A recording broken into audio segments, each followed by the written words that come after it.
The Hindu Sena has put up posters and saffron flags near the main gate of the Jawaharlal Nehru University and surrounding areas, almost a week after a clash broke out in a hostel over allegedly serving non-vegetarian food during Ram Navami.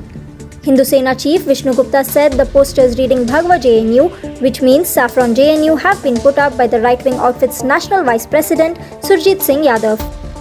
In a video circulated on WhatsApp, Gupta is purportedly heard saying in Hindi, "Saffron is being insulted in the JNU campus on a regular basis. We want to warn those who are doing this. Mend your ways. We won't tolerate this.